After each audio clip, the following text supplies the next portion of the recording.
Hey adventurers, so I'm in Nevada, specifically I'm in Clark County, which is most synonymously known with Vegas. But what happens if you come to this area and don't really want to stay on the strip? Well, there's lots of stuff that you can do, and if you have a taste for history, you can come to a place like where we are about to enter, the Clark County Museum. Now this is a historic reference of Clark County in general and how it was originating and things that they have here and things like that. So for only $2, you can come out and see a bit of history and get away from the strip a little bit. So let's go and check it out.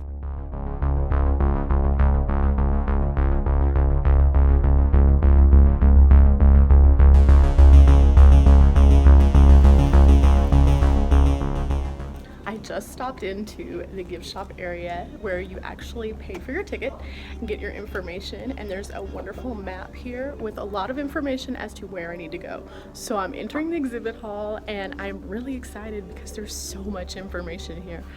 Like, this is the best way to get to know where you're at, is come to a museum that talks about the heritage.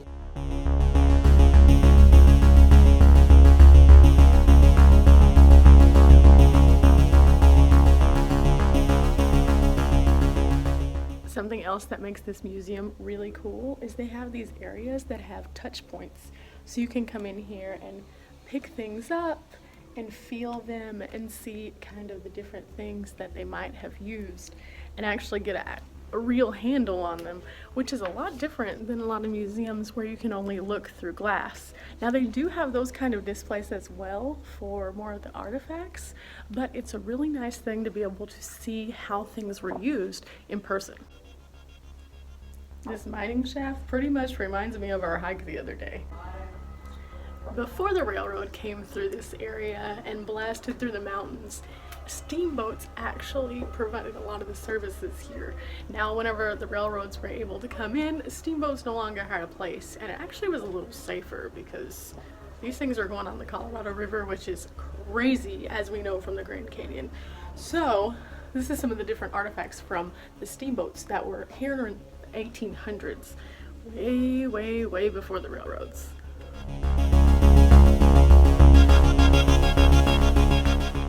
So if you've ever stayed in Vegas, you may never assume that this is where Vegas started out.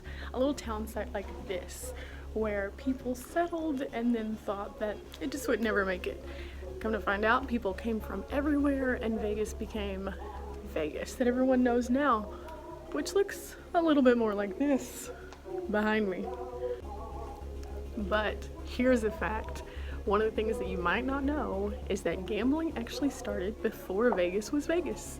And it started because the Indians would play these gambling games using dice like these. So the Indians started gambling here long before the city was lit up with all the lights, slot machines, and crazy insanity. But it was more popularized by all the pretty flashing things that we have grown accustomed to. Moving outside, it's time to check out the outdoor space. Now here they have some really neat displays. They've actually moved in buildings from different areas in Clark County that are historic references of what was going on at different periods in time. They keep these fully open so you can walk through them, unlike a lot of places. And something that's really unique about this is there's everything from a train and a train depot to a chapel, which used to be on what is now the Vegas Strip. So this should be really interesting, and I'm really excited to see what kind of things we can find walking through history.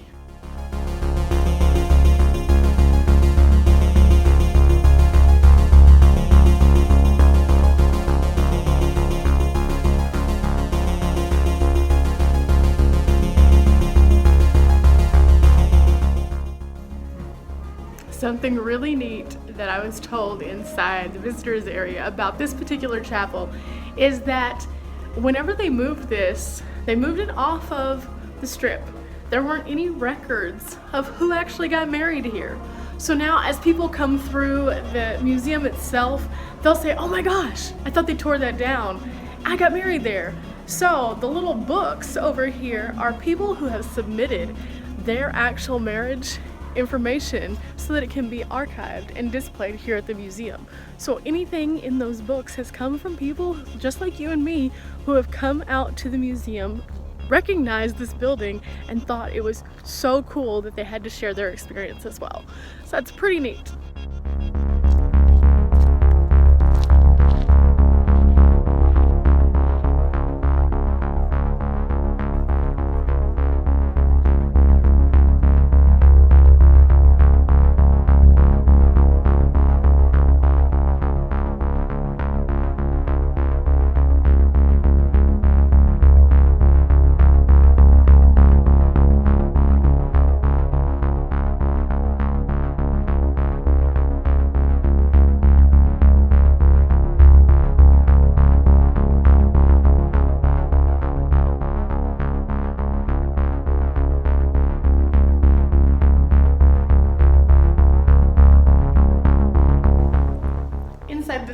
The first inhabitants, the original inhabitants, were actually here from 1933 to 1936, and they were involved and brought here to help with the Hoover Dam, which of course was a huge part of industry.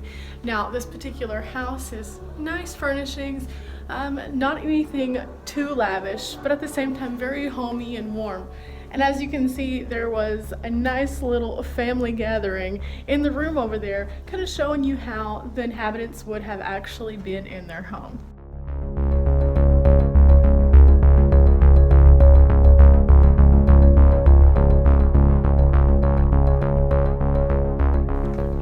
That little shop right there was called the Odd Shop, and it's basically what we would consider an antique shop, but they were known for something that was called sun purple glass.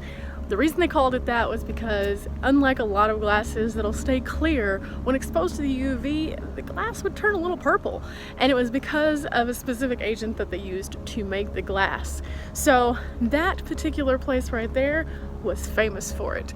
And they took a lot of pride in that. And so it was super popular in the goldfield.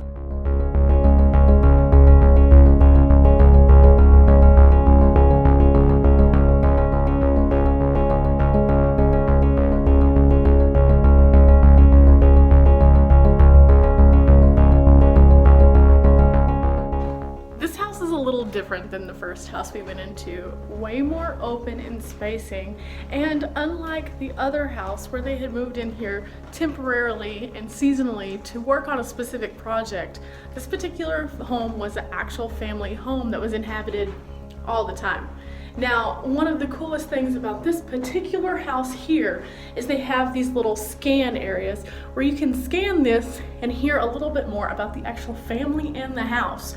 It's really neat, makes the experience very unique. I feel like they're inviting us to have shrimp cocktail. I'm afraid. I'm so afraid.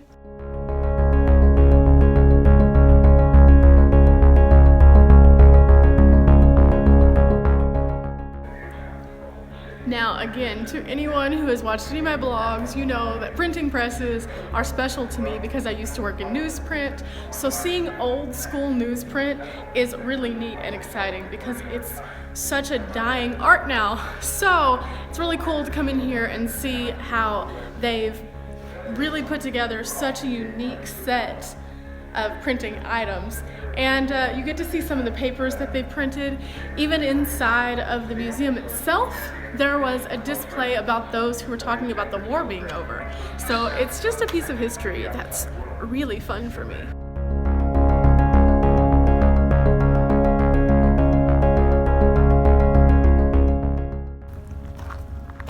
This next little piece is really exciting. It is the mobile court area, and as an adventurer, of course this has a special place in my heart because I like to explore and would like to travel in a motor vehicle. So let's check out the past. Now, I don't know if you can see in height or anything, but this is about typical for any kind of mobile traveling mobile. Basically, there's only a little bit of space over my head. So Unfortunately, they aren't designed for tall people, but this actually is pretty perfect. There's 2 beds back there. There's a kitchen setup that has an oven and a stove. There's a refrigerator. There's even a little bathroom. It's a little bitty bathroom.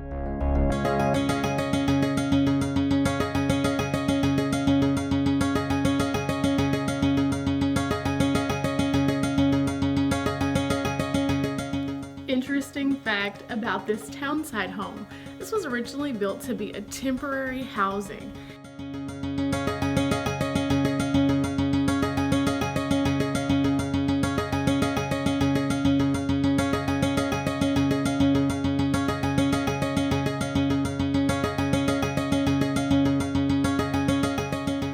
This is the Buckley home, and it is much more grand and lavish. It is a 2-story home. The first floor is the only floor that's accessible, however.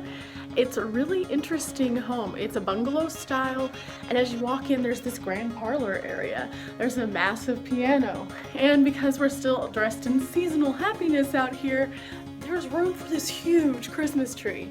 Now, one of the other things that you can see as you kind of look around is the family sitting down to a very nice meal. Now, one of the things I learned by coming into this particular home is the man who actually built this home, he owned a clothing store. He was an immigrant from another country, Switzerland, and he made his name in retail. After he made his name, he built this wonderful, lavish home for him and his wife and his children. It's pretty amazing, the furnishings. Now we're crossing the street. There are a couple different areas here that you can go through. The first of which is the museum, the second of which is this side of the street, and the third is right across. So we're gonna do that. And this is the side that actually has a hiking trail. So I'm gonna check out the train depot with a few different things, and a pretty substantial barn area it looks like. And then see what's on this little trail and see if I can't find another bunny, because I found a bunny a while ago and it was exciting. Anyway, train depot.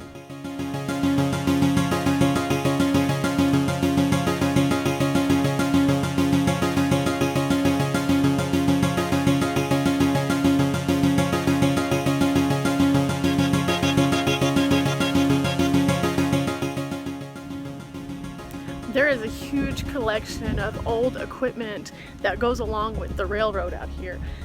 Tons of different things, a wide spectrum of history, for sure, to say the least. And so it's one of those things that you have to come out and actually see, because photos can't do it justice. Most of these you can actually go right up to, take pictures with, and some of them you can actually sit in and get really, really amazing pictures.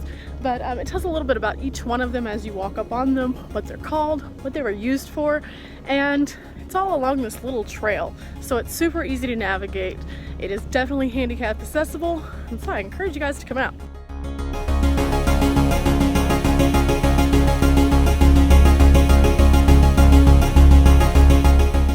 Amidst the tour trail, where you actually go next to the buildings, it tells a little bit about the equipment and things like that. There is this more primitive looking trail right here. Now, it's not anything too bad, and it's considered a nature trail, so I'm gonna go check it out. It kind of wraps all the way around to the back of the property and then back up. So I'm really excited to see if I can find anything really different. It's too cold for snakes, so I am happy, and let's go.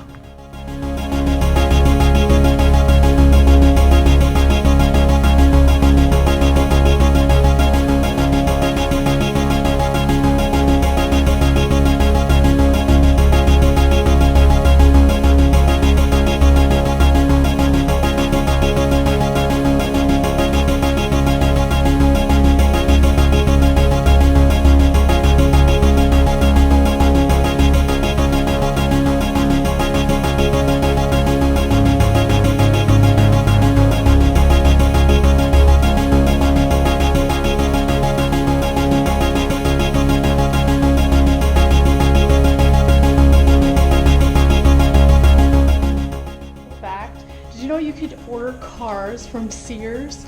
At one point you could, and that's where this car came from. It was only $395, but it was ordered straight out of a catalog. Can you imagine how convenient that was? Not sure why now we have to go to dealerships.